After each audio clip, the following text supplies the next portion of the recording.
수요기도회 온라인으로 참여하시는 모든 분들을 환영하며 축복합니다. 자, 기도하고 찬양으로 나아가도록 하겠습니다. 사랑이 많으신 아버지 하나님, 감사합니다. 오늘도 귀한 날을 허락하시고 특별히 귀한 예배의 자리에 함께하게 하시니 감사를 드립니다. 이 예배를 통하여 주님 허락하시는 귀한 은혜를 입게 허락하여 주시옵시고 주님의 음성 듣는 시간 될 수 있도록 인도하여 주옵소서. 감사합니다. 예수님의 이름으로 기도드리옵나이다. 아멘.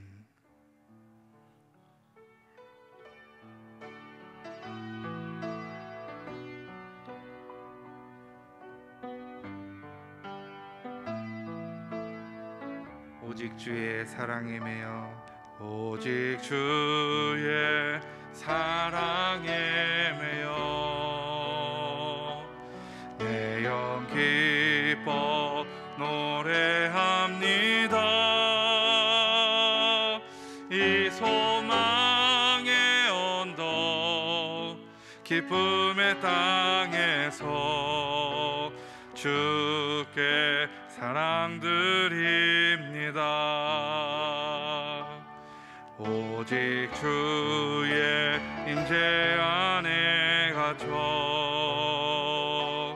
내 영 기뻐 찬양합니다. 이 소명의 언덕 거룩한 땅에서 주께 경배드립니다. 주께서 주신 모든 은혜 나는 말할 수 없네. 내 영혼 즐거이 주 따르렵니다. 주께 내 삶 드릴 주께서 주신 모든 은혜 나는 말할 수 없네. 내 영혼 즐거이 주 따르렵니다. 주께 내 삶 드립니다. 우리 시간에 이렇게 기도했으면 좋겠습니다. 하나님, 저희를 도우시고 이 나라를 도우시고 온 세계 열방을 도우시고 역사하여 주옵소서. 코로나19의 상황이 주 안에서 해결되고 모든 바이러스가 치료의 하나님의 손길로 인하여 나음을 입으며 사라지는 귀한 역사 일어날 수 있게 허락하여 주셔서 한시바삐 이 상황이 안정되고 하나님 앞에 나오는 모든 길이 열려질 수 있도록 주여 인도하여 주옵시며, 또한 이 예배를 통하여 말씀을 통하여 은혜를 받으며 하나님의 음성을 체험하는 시간이 될 수 있게 해달라고 우리 다 같이 조용히 기도하시며 나아가시겠습니다. 기도하시겠습니다. 사랑이 많으신 아버지 하나님,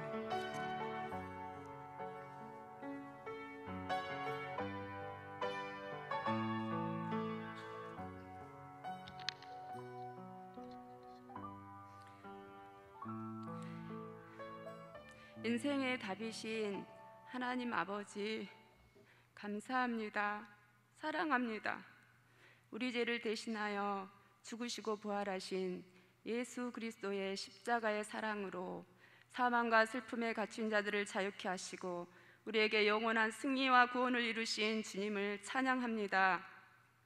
가장 고배롭고 존귀하신 예수 그리스도 한 분만으로 만족하지 못한 인간들이 하나님보다 더 높아지려는 교만과 더 많이 가지려는 욕심과 더 편리하게, 더 편안하게, 더 화려하게 살려는 이기심으로 하나님의 창조 질서를 무너뜨리고 하나님을 대적하는 악한 죄로 말미암아 이 땅에 코로나19 바이러스 전염병이 시작되었고 확산되었음을 고백하며 회개하오니 용서하여 주시옵소서.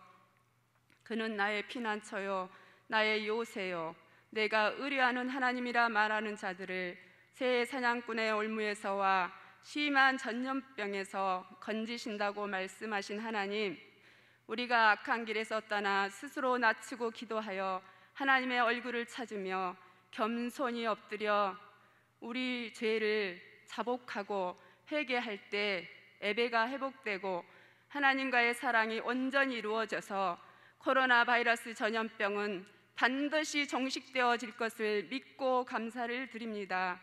코로나19뿐만 아니라 수해로, 태풍 피해로, 경제적 어려움으로, 불의의 사고로, 중한 질병으로 고통하고 신음하는 주님의 자녀들을 불쌍히 여겨주시고 주님의 선한 능력으로 다시 일어설 수 있도록 도와주시옵소서. 지금 다가오고 있는 제9호 태풍 마이삭의 이력을 약화시켜 주셔서 우리나라를 지켜 보호하여 주시옵소서. 참된 예배자를 찾으시는 주님, 어떤 상황 속에서도 예배를 포기하지 않고 부르신 곳에서 온라인으로 수요 기도회를 드리는 성도들을 만나 주셔서 소망의 말씀으로 위로받고 새 힘을 얻게 하옵소서. 이 시간 하나님은 왜 이렇게 라는 제목으로 말씀을 선포하실 홍성호 임 목사님에게 성령의 권능을 입혀주시고 성도들은 듣는 마음과 듣는 귀를 열어주셔서 모든 말씀에 아멘, 주님이 옳습니다, 주님이 행하시는 모든 일이 다 옳습니다 고백하고 주님의 주권을 인정하며 하나님께서 이 땅에 교회를 통하여서 행하실 새 일을 감당하는 세부대로 변화받는 복된 시간 되게 하여 주시옵소서. 쉬지 않고 일하시는 주님, 오늘 또 열방에서 말씀을 전하시는 선교사님들을 하나님의 장중에 붙들어 주시고 모든 필요를 채워주셔서 매 순간 임마누엘 하나님을 의식하며 기쁨과 평안을 누리게 하옵소서.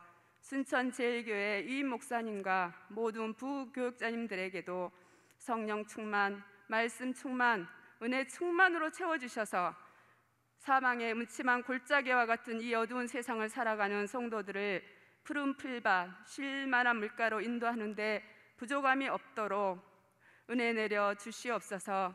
세상 끝날까지 우리와 함께 하시는 예수 그리스도 이름으로 감사하며 기도드립니다. 아멘.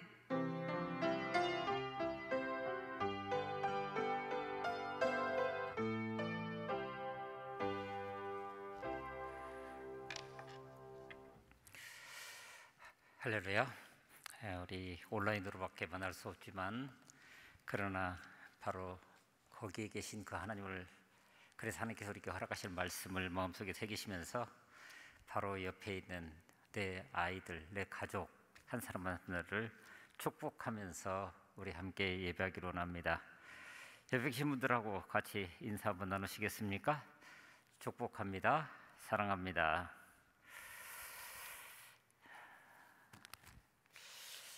오늘 우리에게 주시는 하나님의 말씀을 같이 나눕니다. 로마서 9장 14절부터 24절까지 말씀 우리 같이 한 절 한 절 나눠서 같이 교독하시겠습니다. 로마서 9장 14절부터 24절까지 말씀 제가 봉독해 드립니다. 그런즉 우리가 무슨 말을 하리요? 하나님께 불의가 있느냐? 그럴 수 없느니라. 모세에게 이르시되 내가 긍휼히 여길 자를 긍휼히 여기고 불쌍히 여길 자를 불쌍히 여기리라 하셨으니 그런즉 원하는 자로 말미암음도 아니요 다른 박질하는 자로 말미암음도 아니요 오직 긍휼히 여기시는 하나님으로 말미암음이니라.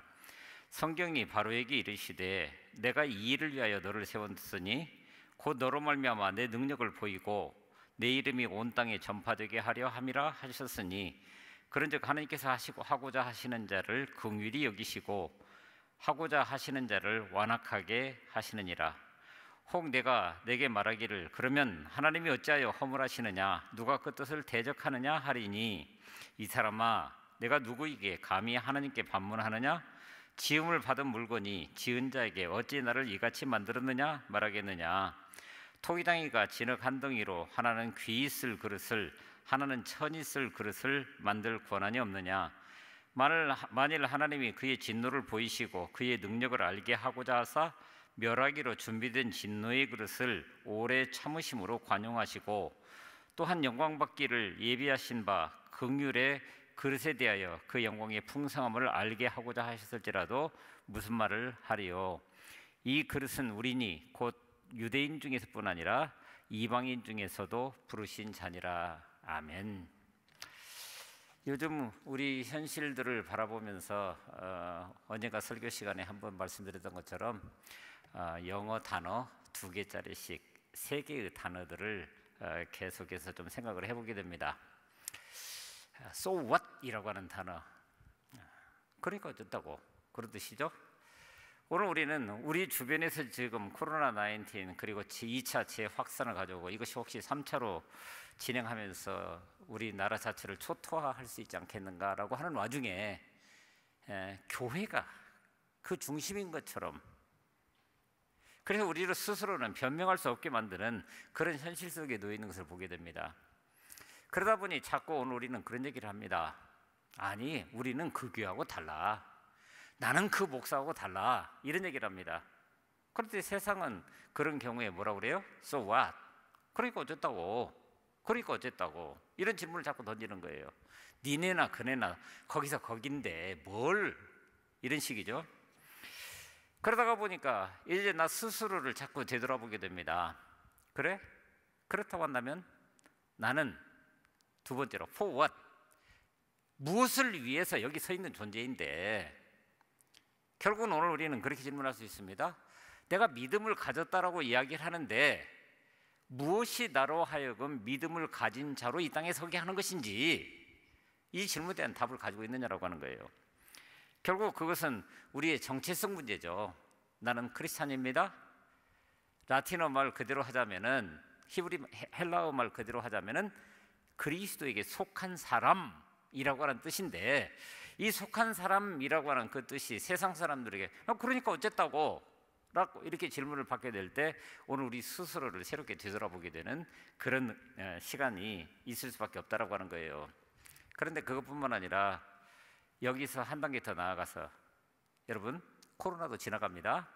때가 되면 지나갈 겁니다. 기간이 1년이 걸릴지 2년이 걸릴지 아무도 지금 모르지만, 근데 지나가고 난 다음에 모든 것이 정상적으로 돌아간다고 할 때 이미 무너져 버린, 그리고 세상 사람들이 오늘 우리를 바라보게 될 때 현재 지금 교회의 모습에서 아무런 변화도 없는 그런 모습을 가지고 그저 있는 그대로를 가지고 과연 그들에게 뭔가를 얘기할 수 있겠느냐.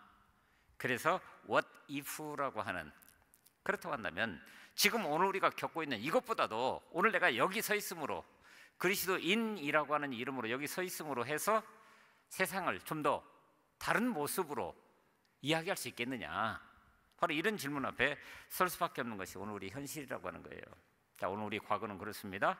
오늘 현재는 이렇습니다. 그러면 내일은 어떠냐? 이런 질문을 던질 수밖에 없는 거예요. 며칠 전에 어떤 글을 읽다가 보니까 스타인웨이라고 하는 피아노에 대해서 이야기하는 것을 보게 됐습니다.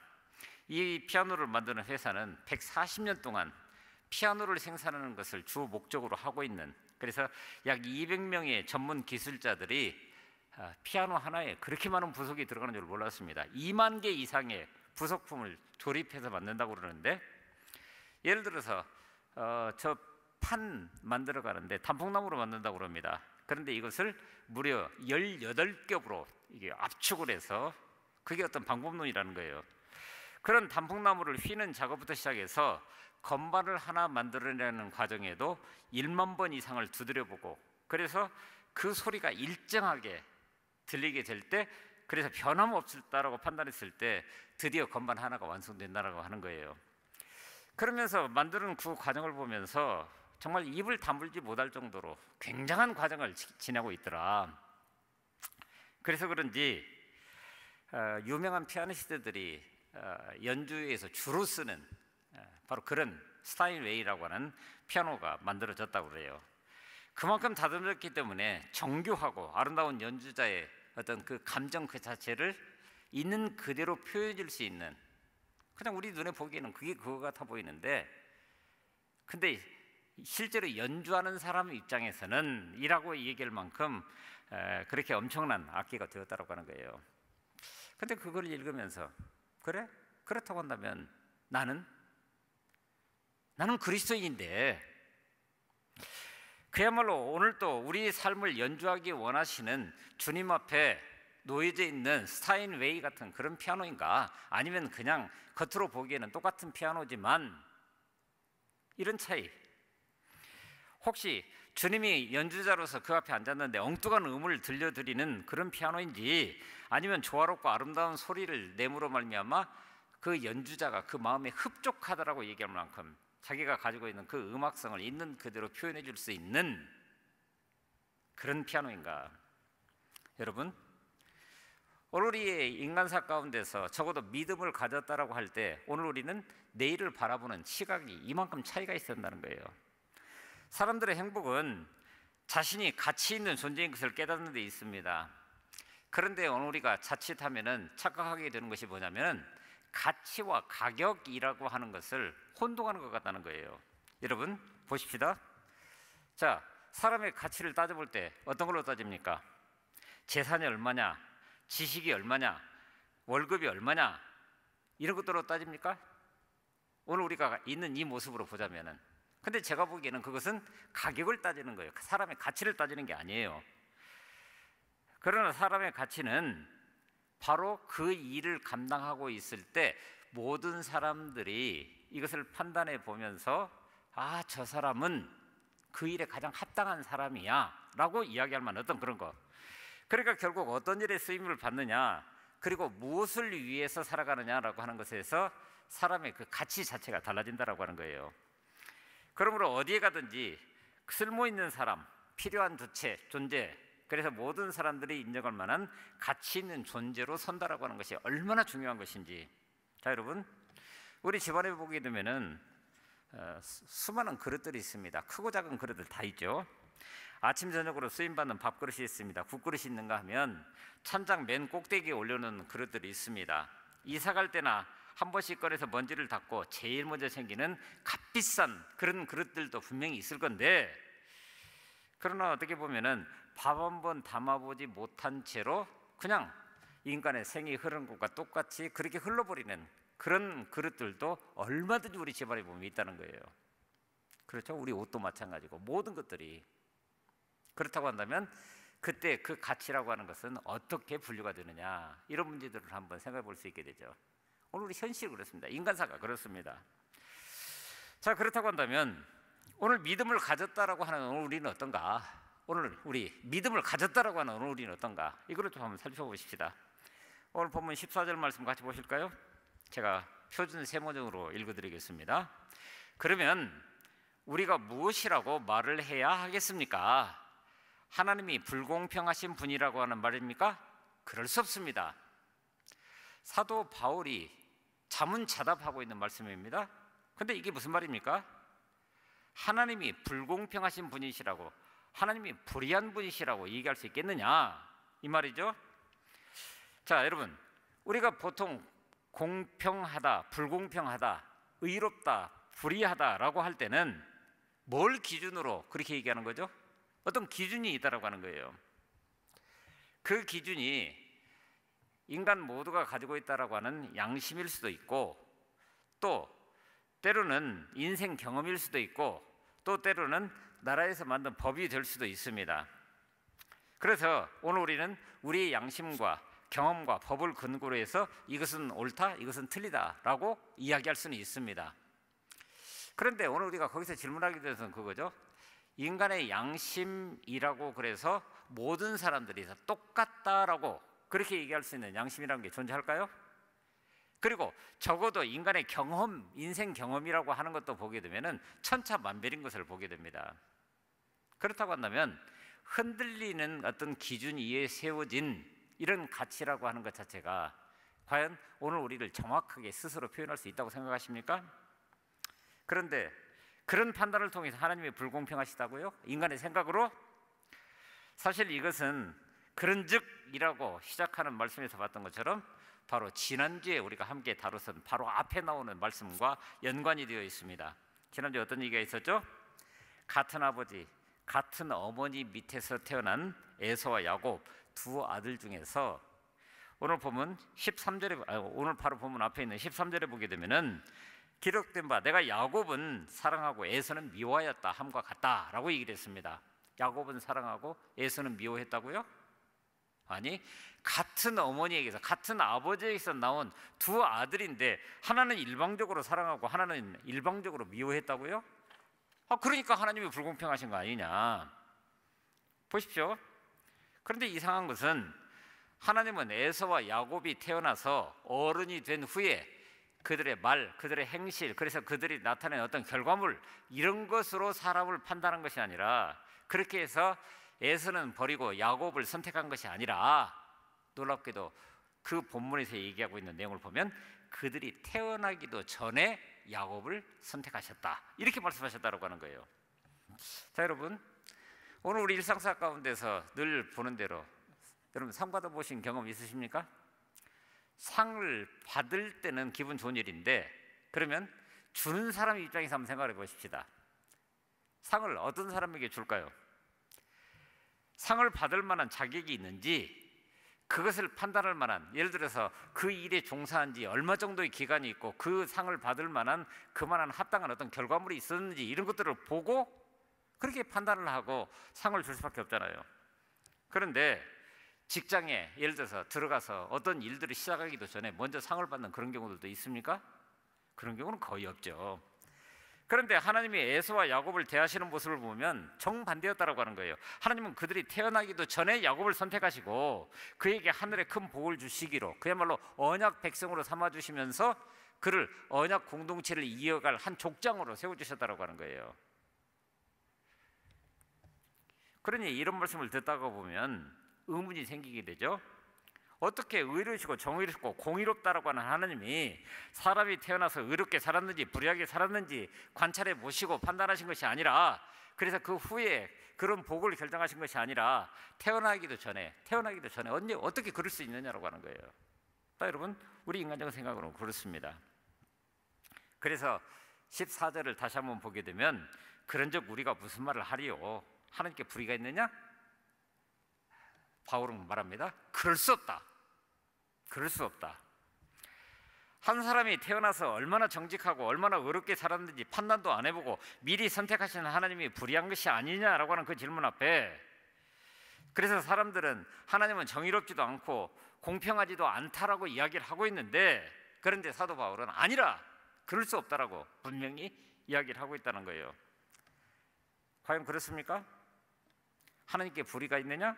하나님이 불공평하신 분이라는 말이 합당한 말이냐? 라고 하는 것에 대해서 아니라고 정확하게 얘기하는 거죠. 그런데 오늘 우리가 다시 한번 하나님의 말씀들을 깊이 있게 묵상하다 보면은 바로 그런 것입니다. 자, 성경에 보면은 하나님을 설명하는, 왜냐하면 그 하나님의 전부를 우리가 알 수는 없습니다.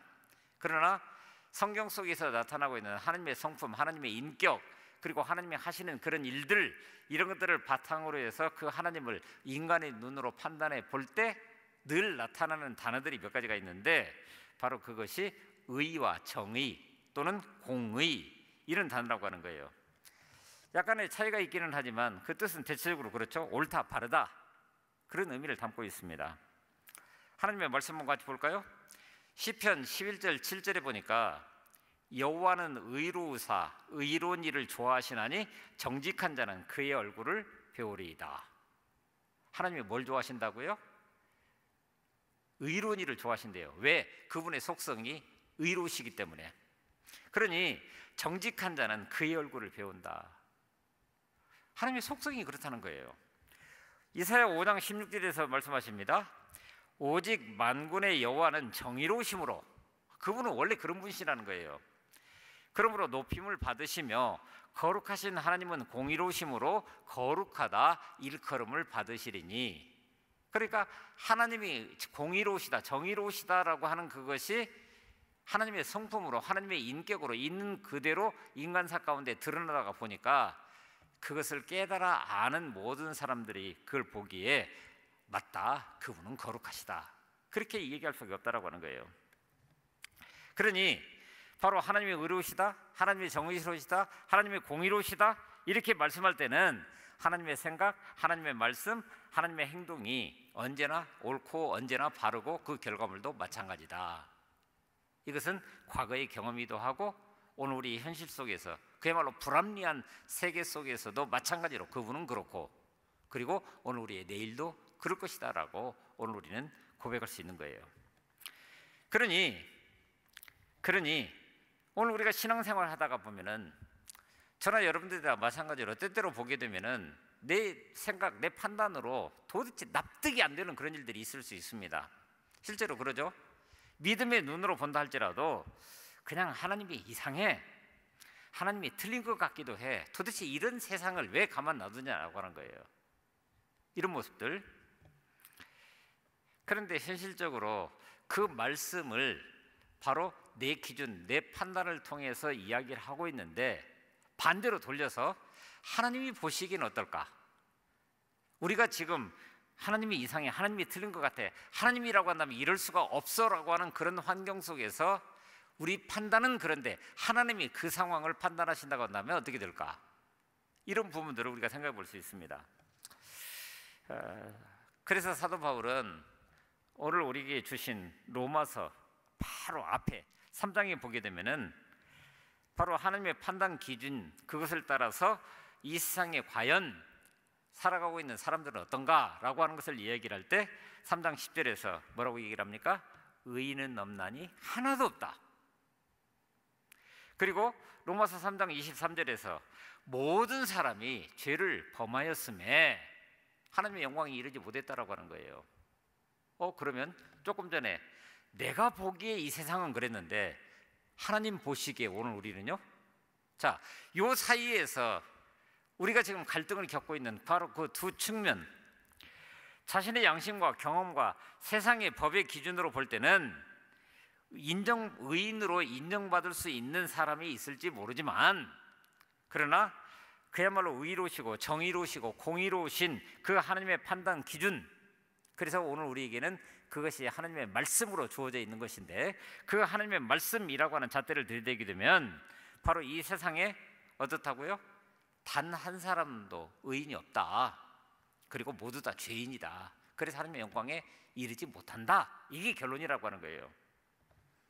그런데 그럼에도 불구하고 조금 전에 하나님이 이상해, 하나님이 틀린 것 같아, 이렇게 이야기하고 있는 그 인간은 누구냐라고 하는 거예요. 이런 상황을 두고 하나님을 거론하고 있는 그 사람, 결국 뭡니까? 믿음의 사람이에요. 구원받은 사람이에요. 그래서 오늘 말씀의 제목으로 잡았던 하나님은 왜, 그리고 이렇게, 뭐죠?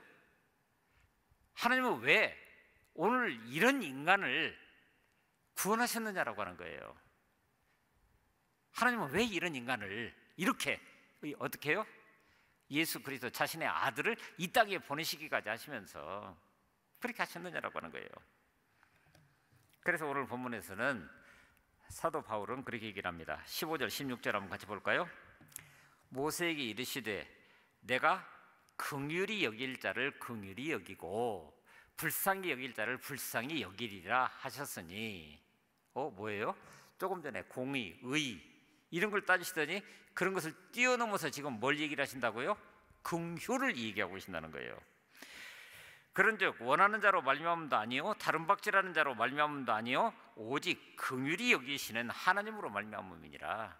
오늘 우리의 구원이라고 하는 것이 내가 열심히 그것을 추구해서 또 이론적으로 그것을 정확하게 이해를 해서 또는 내가 가지고 있는 그 어떤 것을 통해서 그것을 습득한 것이 아니라 일방적으로 오직 긍휼히 여기시는 하나님으로 말미암아 이런 일이 우리 가운데 일어났다, 이렇게 말씀하고 있습니다.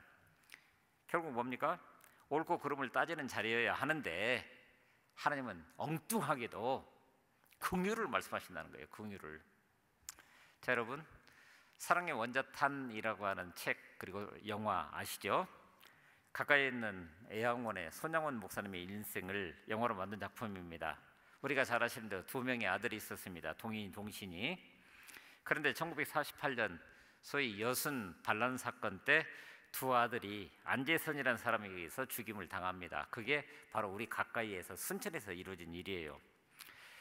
그런데 결국은 나중에 이 안재선이 체포되어서 처형을 당하게 되었는데, 그때 손양원 목사님이 자신의 아들을 죽인 안재선을 양자로 입양하게 됩니다. 그래서 풀려나게 되죠. 죽음을 모면할 수 있게 됐습니다. 자, 거기까지 우리 한번 생각해 보십시다. 손양원 목사님의 두 아들을 학살하는데 가담했었던 이 안재선을 사형시키는 것이 정의입니까? 불의입니까? 인간적인 판단으로 당연히 정의로운 일입니다. 살인자를 사형시키는 것이 어떻게 불의일 수 있겠습니까? 착한 일을 한 사람에게는 상을 주는 것이 정의인 것처럼 죄를 지은 사람에게 벌을 내리는 것 역시 마찬가지로 정의입니다. 그렇다면 자신의 두 아들을 죽인 안재선을 양자로 입양한 손양원 목사님의 행동을 어떻게 설명해야 한단 말이에요? 어떻게?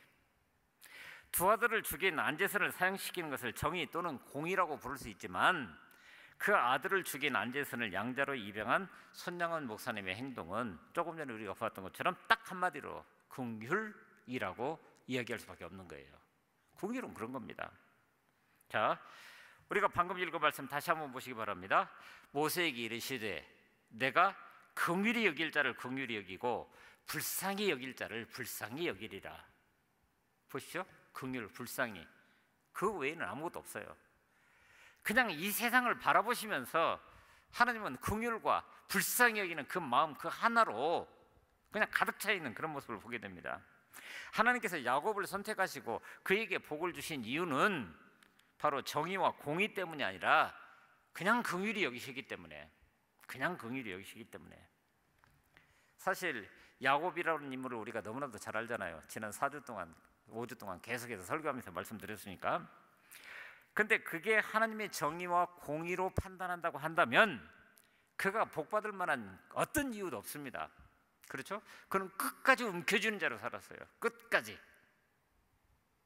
남의 발꿈치를 잡고 속여서라도 내가 추구하고자 하는 것들은 전부 내 손에다 쥐는 사람입니다. 마지막 그의 인생을 마무리 지을 때야 그제서야 요셉을 따라서 애굽으로 내려갔을 때 내 나그네 길의 세월이라고 하는 것을 얘기를 하면서 지나간 일들이 그랬습니다. 그래서 마지막 그 아들들을 축복하는 그런 장면에서 보게 되면은 그제서야 하나님의 마음을 제대로 깨달아 한 사람 같은 그런 모습으로 등장하잖아요. 그러니 거기까지 오는 동안에 인생의 대부분을 그런 식으로 살았다고 한다면 그야말로 복받을 만한 이유가 하나도 없는 죄인에 불과한 사람인데, 그런데 그가 선택을 받고 하늘의 복을 받은 이유는 그가 잘나고 똑똑하고 율법을 너무나도 잘 지켜서가 아니라 100% 하나님이 그를 긍휼히 여기시고 그리고 불쌍히 여기셨다라고 하는 거예요. 자, 여러분, 우리 한번 생각해 보십시다. 저나 여러분은 어떻습니까? 막말로 얘기를 하면 오늘 우리가 구원받아서 여기 서 있을 수 있을 만한 그만한 자격과 그만한 어떤 그것을 주장할 만한 그런 권한 같은 것들이 우리 가운데 있습니까? 냉철하게 살펴보게 되면 없습니다. 그러니 하나님이 야곱이 태어나시기도 전에 그를 미리 선택하신 것은 역시 정의와 공의 때문이 아니라 긍휼 때문이라고 하는 것. 따라서 긍휼을 받을 자격이었던 야곱에게 긍휼을 베푸신 하나님이 불의하다는 비난을 받을 만한 이유는 하나도 없다라고 하는 거예요. 하나님의 마음은 그렇지 않지만, 그렇지만 하나님이 죄인에게 벌을 내리시고 모든 죄인을 다 지옥에 보낸다 할지라도 하나님은 전혀 비난받을 만한 이유가 없습니다.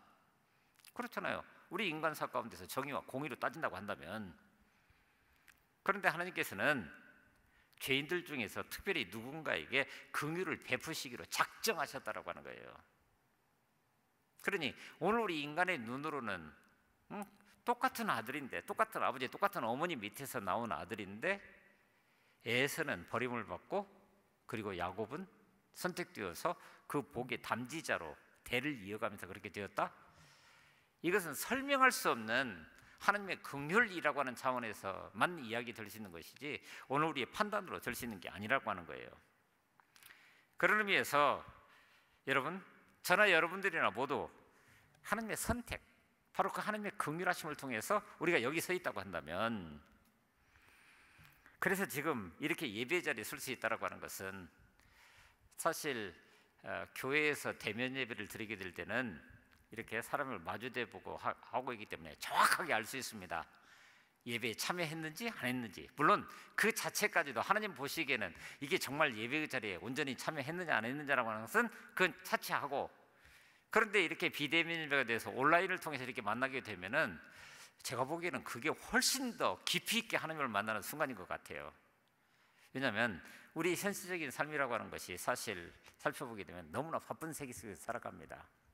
그러다가 보니까 그냥 스쳐 지나가 버릴 수도 있는 그런 환경인데, 그러나 이 시간을 기억하고 혹 이 시간을 놓친다 할지라도 다시 그 사이트에 들어가서 이 시간을 사모하면서 이 자리에 설 수 있다고 하는 것이 얼마나 큰 은혜인지를 다시 한번 생각을 하게 되는 거죠.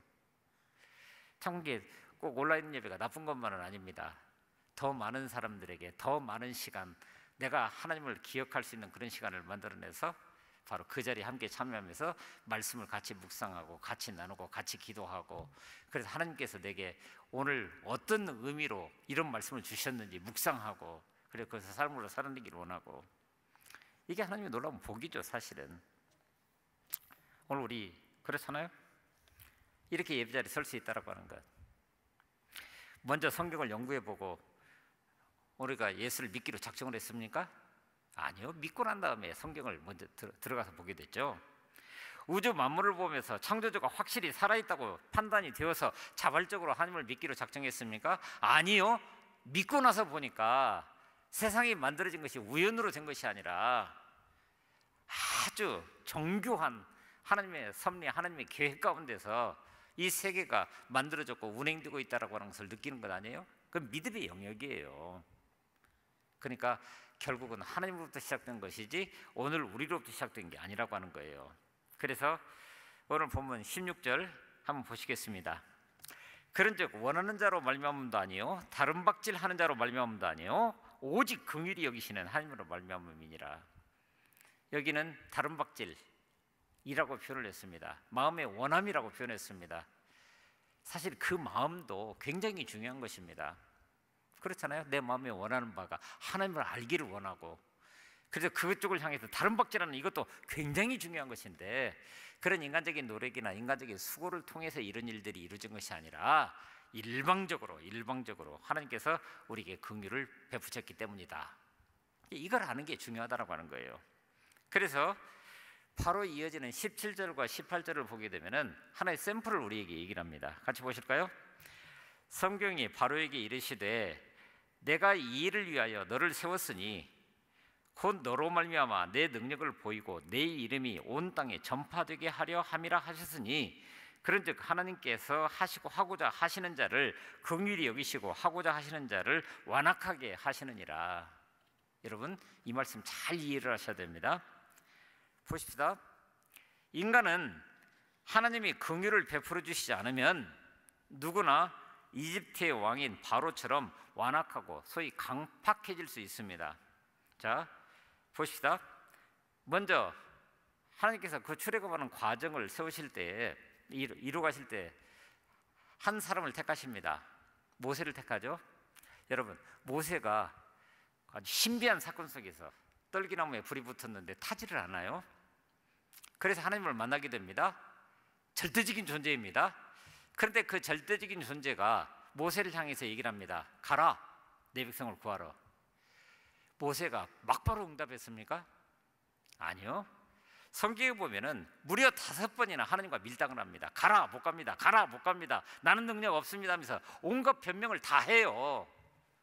여러분 절대적인 존재인 하나님이 이상한 현상 가운데 나타나서 자기에게 명령하고 있는데도 인간적인 완악함이라고 하는 것은 그렇다라고 하는 거예요. 그런데 결국은 가게 되죠.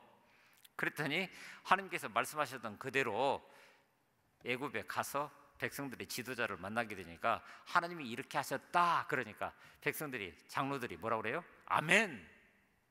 바로 응답해 버리는 거예요. 그래서 거기서부터 이제 3개월에 걸친 엄청난 사건들이 벌어지게 됩니다. 소위 10가지 기적을, 이적을 베풀고 나서야 이렇게 나가게 되는데, 그런데 그 과정에서 보게 되면은 참 재미있는 표현이 나타납니다. 예를 들면 출애굽기 9장 12절에 보게 되면은 그러나 여호와께서 바로의 마음을 완악하게 하셨으므로 그들의 말을 듣지 아니하였으니 여호와께서 모세에게 말씀하심과 같았더라. 그렇게 말씀합니다. 그러니까 뭐예요? 모세에게 아예 얘기를 해요. 네가 그렇게 가서 이야기하는 것은 맞는데 가서 이야기하면 이런 반응이 나올 거다. 미리 말씀하셨는데 가서 보니까 실제로 그렇더라는 거예요. 그런데 성경은 그렇게 표현하고 있습니다만은 여호와께서 바로의 마음을 완악하게 하셨다고요? 그러면 바로는 책임이 없네? 여호와 하나님이 그렇게 하셨으니까.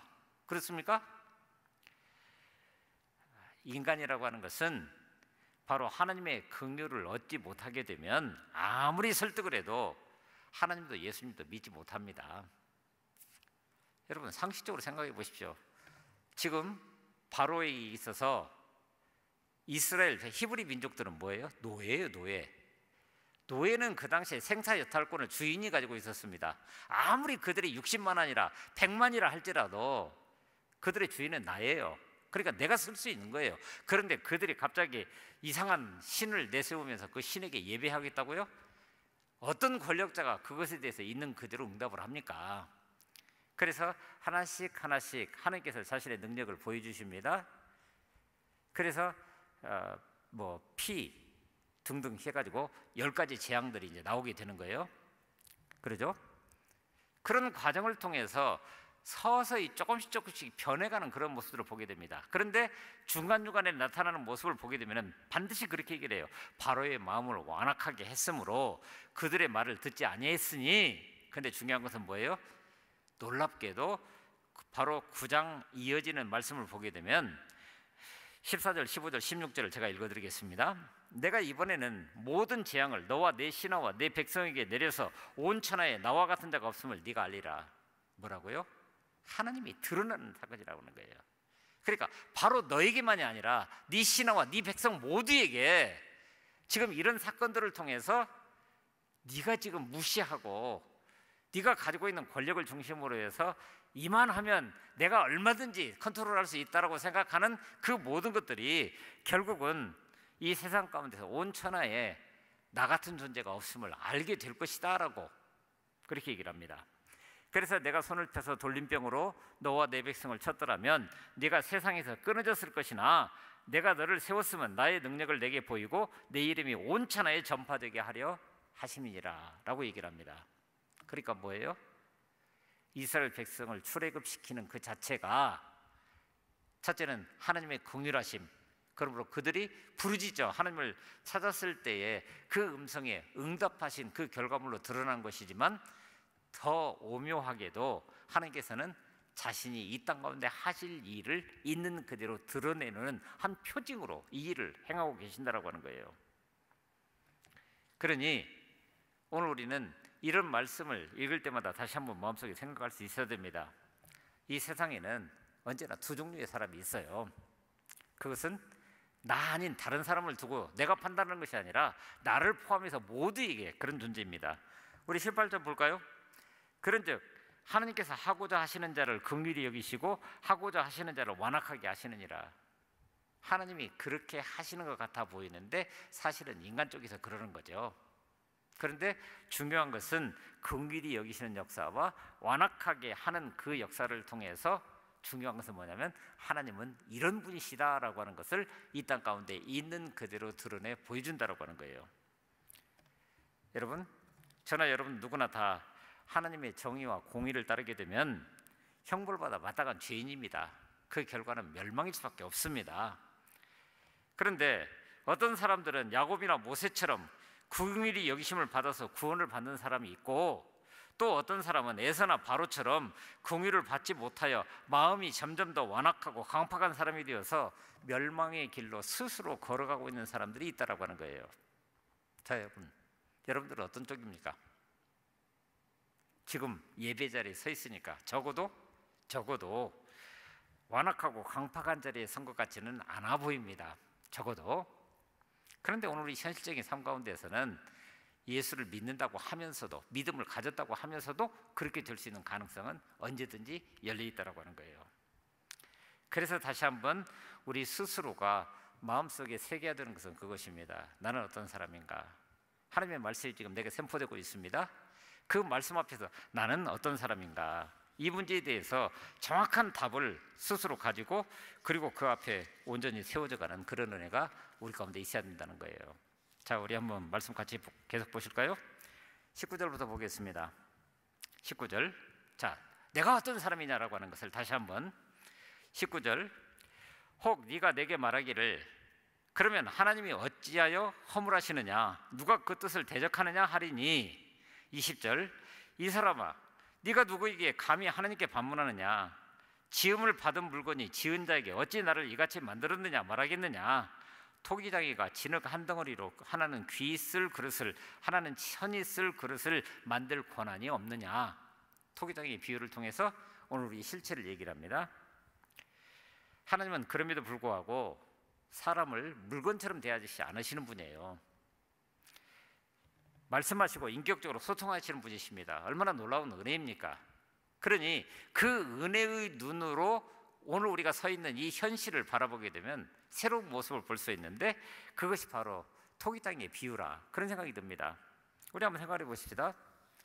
그릇이 만들어가지는 과정을 머릿속에 한번 그려보시기 바랍니다. 오늘 본문에서는 단순히 토기장이가 진흙 한 그릇으로 한 덩어리로 하나는 귀 쓸 그릇 하나는 천이 쓸 그릇을 만들 권한이 없느냐 그냥 그렇게 이해하고 끝났는데 자 도공이 그릇을 만드는 과정을 한번 생각해 보십시다. 첫 번째 과정 흙을 구하기 위해서 진짜 도공은 전 세계를 돌아다닌다고 그래요. 그래서 꼭 그것에 맞는 그릇 그 흙을 구했어요. 그러니까 결국은 항아리를 굽는 흙과 도자기를 굽는 흙은 절대로 같을 수가 없다는 겁니다. 그렇죠? 흙의 퀄리티예요. 흙이 또 워낙 다양한 종류가 많으니까 차원이 다른 문제예요. 그렇다고 한다면 지금 내가 여기에서 어떤 그릇이 되었느냐라고 하는 것을 보게 될 때 그 도공은 처음 시작하면서부터 머릿속에 구상을 가지고 뭔가를 시작을 하고자 할 때 처음 재료를 준비하는 데서 시작하셨다라고 하는 거예요. 오늘 하나님이 그런 분이십니다. 흙을 분류합니다. 그러면 그 흙이 그냥 그대로 그릇으로 만들어집니까? 아니요. 정화라고 하는 과정을 거친다고 그래요. 흙이 깨끗해질 수 있도록. 그래서 거기에 섞여 있는 불순물들을 다 제거하고 그것도 일일이 다 손으로 한다고 그래요. 그리고 그 다음에 도공의 머릿속에 있었던 한 구상이 현실화되기 위해서는 그릇 한 덩어리를 그대로 놓고 그 다음에 물레를 돌려가면서 여러 가지 모습을 만듭니다. 그런데 사람이 하는 일이기 때문에 손끝이 조금만 빗나가 버리면 어떻게 됩니까? 그럼 모양이 이상해지는 거예요.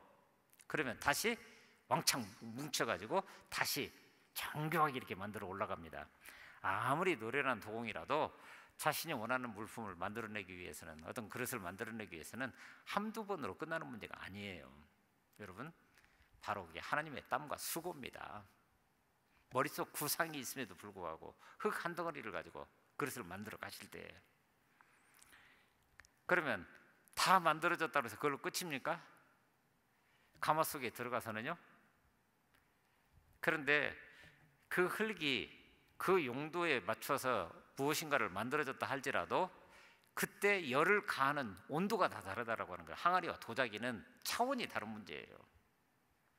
그래서 그 합당한 온도를 높여주거나 낮춰주거나 이렇게 하게 되는데 그걸 넘어서게 되버리면 그 안에서 항아리가 깨져버립니다. 만들어지기도 전에.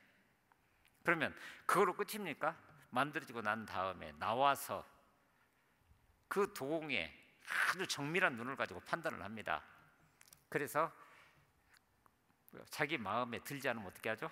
사정없이 깨버립니다. 쓸 수가 없는 거예요. 오늘 우리 눈에는 역시 하고 볼 수 있는 그런 것임에도 불구하고 도공은 사정없이 깨버립니다. 그래서 남겨진 것이 오늘 지금 여기에 나와 있는 그릇 하나라고 하는 거예요.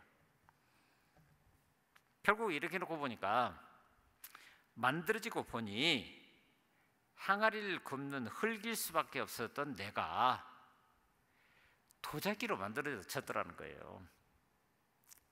흙 자체는 정말 보잘것없는 그런 존재였는데 하나님의 긍휼하심이 그것을 선택하시자마자 하나님의 땀과 수고와 눈물과 그 모든 것들이 함께 어우러져서 만들어서 나오보니까 단순한 항아리가 아니라 도자기처럼 귀하게 쓰이는 그런 물건으로 여기 만들어져 있다는 거예요.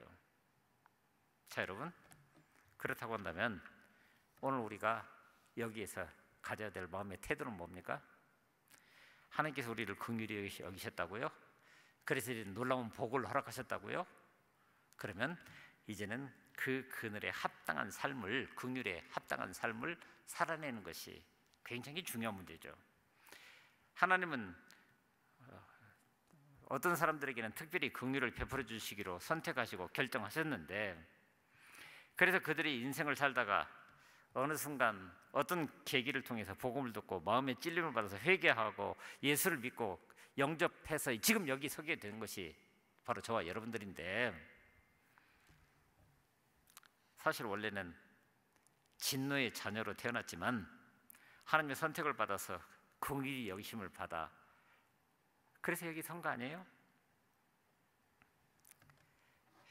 사도 바울은 하나님이 우리에게 긍휼을 베푸시는 이유를 설명해 주고 있습니다. 단지 구원을 받아서 지옥에 가지 않도록 하는 것뿐만 아니라 영광의 풍성함을 알게 하고자 오늘 우리에게 그 긍휼을 베풀어 주셨다고 하는 거예요. 그러니까 바로에게 말씀하셨을 때에도 그들의 마음이 완악해진 그 자체를 통해서 결국 드러내시고자 하는 게 뭐였어요? 내가 하나님이다. 이것을 만방에 드러내기를 원하셨다고 하는 거예요. 결국 그렇다고 한다면 시작하면서 스타인웨이라고 하는 피아노 회사에 그 만들어진 피아노를 얘기했던 것처럼 여러분, 오늘 우리는 그렇게 하나님 앞에 세워져 있는 하나님의 그릇이고 하나님의 도구입니다. 오늘 우리가 그런 존재라고 한다면 이제 그것이 스타인웨이 같은 피아노가 되어서 연주자가 마음에 흡족한 음을 낼 수 있는 그런 도구가 됐는지, 또 항아리도 마찬가지입니다. 오늘 우리는 정말 보잘것없는 그런 존재로 만들어졌지만 거기에 하나님의 긍휼하심이, 하나님의 땀과 수고와 눈물과 그리고 하나님께서 자신의 아들을 내어주시기까지 하는 그런 끔찍한 사랑을 통해서 오늘 우리가 이런 존재로 세워졌다고 한다면 이제 깨달아 알아진 그대로 그것이 오늘 우리를 통해서 이 땅 가운데 있는 그대로 드러나 그것을 삶으로 살아내지는 은혜가 있어야 되지 않겠습니까? 그래서 오늘 우리가 특별히 복잡다단하고 혼란스러운 이런 시기에 하나님께서 우리를 통해서 하실 일이 있으시다라고 하는 것을 기억하면서 그렇게 준비된 긍휼의 사람으로 세상을 향해서 또 똑같은 눈으로 그렇게 하나님의 기쁨을 드러내 놓을 수 있는 그런 은혜가 우리 가운데 함께 할 수 있기를 간절히 바랍니다. 이제 우리 오늘 말씀을 기억하면서 잠깐 같이 기도하실까요?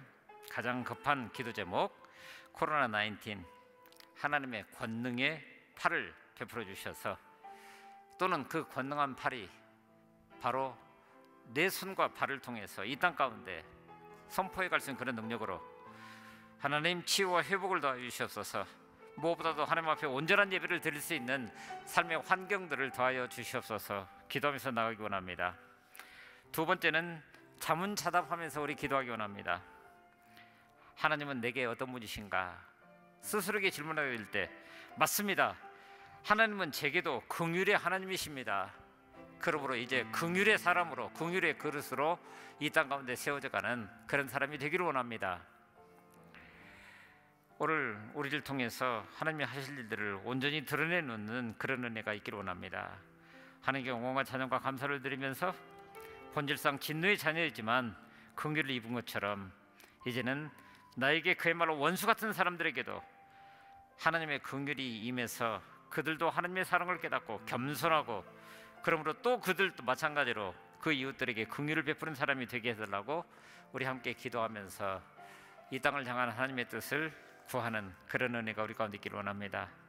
우리 옆에 계신 분들과 함께 손을 잡고 우리 가족들을 마음껏 축복하면서 우리 아이들의 머리 위에는 손을 얹어서 그들의 미래를 하나님 앞에 올려드리면서 맞습니다. 긍휼의 사람, 하나님의 긍휼을 덧입고 있는 사람, 하늘의 복을 마음껏 누려가는 그런 사람이 될 수 있기를 위해서 이 시간 같이 기도하면서 나갑니다. 하나님 참 감사합니다. 오늘 우리를 통해서 하나님 놀라운 역사를 이루어 가시고자 하는 것을 너무나도 잘 압니다. 특별히 코로나19이라고 하는 우리 스스로는 감당할 수 없는 그런 큰 아픔과 어쩌면 좌절과 절망 가운데서도, 왜냐하면 내일을 알 수 없는 그런 현실들이 우리 가운데 닥쳐오기 때문에, 그러나 이런 때 하나님이 어떤 분이신지를 마음속에 새기면서 그렇게 나오길 원합니다. 하나님 권능의 팔을 펴셔서 코로나19를 뛰어넘어서 하나님의 자비하심이, 하나님의 긍휼하심이 이 땅을 향한 하나님의 놀라운 복들이 회복과 치유의 은총으로 함께할 수 있는 날을 더하여 주시옵소서. 그러기에 하나님의 사람들을 여기 세워주셔서 오늘 우리 스스로가 먼저 하나님의 팔을 의존하여 이제는 내가 펼쳐진 그 손과 발들이 하나님의 긍휼을 덧입는 자들로서 세상에 그 긍휼을 선포하면서 나아가는 우리 모두가 될 수 있기를 간절히 원합니다. 하나님, 그래서 오늘 우리는 온라인을 통해서 예배드릴 수밖에 없는 그런 환경 속에 있다 할지라도 하나님을 예배하는 그 마음이 이제 하나님께서 속히 허락하실 대면하여 하나님께 영광과 찬양과 올려드릴 수 있는 그런 날들이 가운데 임하게 될 때 바로 온전한 예배를 하나님 앞에 올려드리면서 하나님의 긍휼을 덧입은 자로 이 땅을 어떻게 살아갈 것인지를 결단해가는 그런 나날들로 이어질 수 있기를 원합니다. 하나님 맞습니다. 하나님은 내게 긍휼의 하나님이십니다.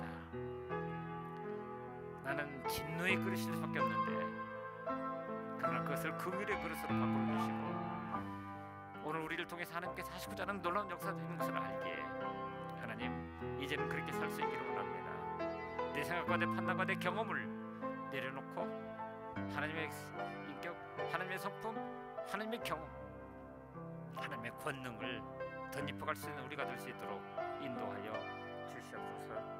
무엇보다도 더불어 함께 기도하고 있는, 예배하고 있는 우리 가족들을 마음껏 축복하면서 하나님 앞에 서기를 원합니다. 특별히 자녀들 머리 위에서 손을 얹어 기도할 때 하나님께서 그만한 권능을 베풀어 주셔서 하나님 이 아이들에게 그 무엇보다도 하나님을 인격적으로 만나며 그 인격적인 만남을 통해서 그들의 미래를 하나님의 뜻을 따라 하나님께 꿈꾸어 갈 수 있는 그런 은혜를 덧입혀 주시옵소서. 하나님 그저 나만 잘 되고 오늘 우리만이 아니라 아버지 하나님, 하나님의 뜻이 우리 가운데 편만케 되어서 하늘의 기쁨 같이 누려가고 그 뜻이 오늘 우리를 통해 하나님의 영광으로 가득할 수 있는 그런 나날을 꿈꾸면서 나아갈 수 있는 우리 모두가 되게 하여 주옵소서. 감사합니다. 우리 구주 예수 그리스도의 이름으로 간절히 기도하옵고 우리 주님께서 가르쳐주신 기도로 우리 함께 기도하오니 하늘에 계신 우리 아버지, 아버지의 이름을 거룩하게 하시며 아버지의 나라가 오게 하시며 아버지의 뜻이 하늘에서와 같이 땅에서도 이루어지게 하소서.